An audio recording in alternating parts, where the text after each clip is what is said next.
Hi, this is Rick Tharp of RX Kinetics with another Antibiotic Kinetics program demonstration.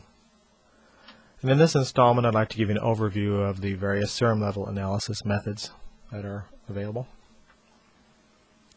On our retrospective dosing tab, after we select a model, we have our analysis method drop-down. And there are several different analysis methods available. We're going to use an aminoglycoside as an example because that class of drugs has the most methods available. So let's look at our first method, which is the first dose 2 or 3 point method.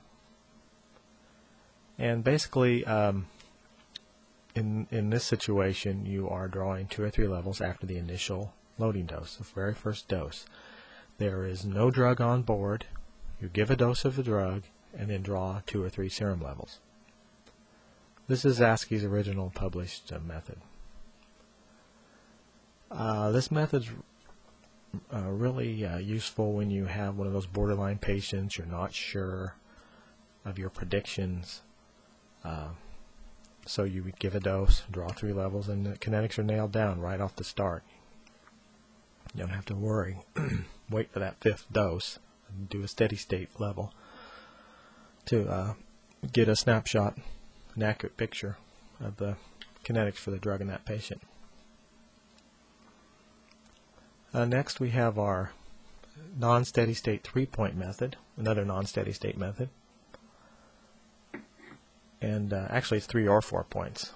So what you would do is draw a trough level before a dose, give the dose, then draw a peak level, and then draw another level or 2 after that within that dosing interval.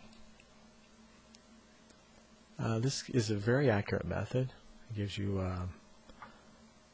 an accurate analysis of the kinetics for that patient. And the situation where this is most useful is if you have a patient who has had a lot of regimen changes and you're not sure if they are at steady state. Use the 3 or 4 method and you'll nail down the kinetics. The steady state peak and trough method, that's one of the more popular methods used. This is a steady state method. You draw a trough before the dose, give the dose, and then draw a peak afterwards. So the requirement is that the patient must be at steady state because you're extrapolating that pre-dose trough to a post-dose trough. The patient has to be at steady state, otherwise it won't be accurate. Another steady state method is a 2 or 3 point post-dose method. It's really not used very frequently, but some folks use it and swear by it. So you would need to wait till the patient achieved a steady state, for example after the 4th or 5th dose, and then draw 2 or 3 levels after the dose.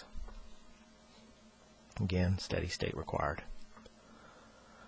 Our last steady state method is a Bayesian single point method. You can draw a single level at any time within the dosing interval, a peak, a trough, a random level.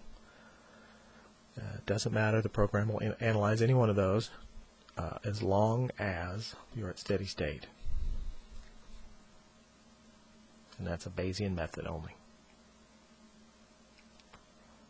And finally, for aminoglycosides, there's the extended interval, or once daily, or pulse dosing, or the Hartford nomogram. In this situation, you give a large 5 to 7 milligram per kilogram dose, and then draw a random level 6 to 16 hours after that dose, and then compare that level with a nomogram to come up with a new dosage recommendation. So that's an overview of the various analysis methods that are available with Antibiotic Kinetics.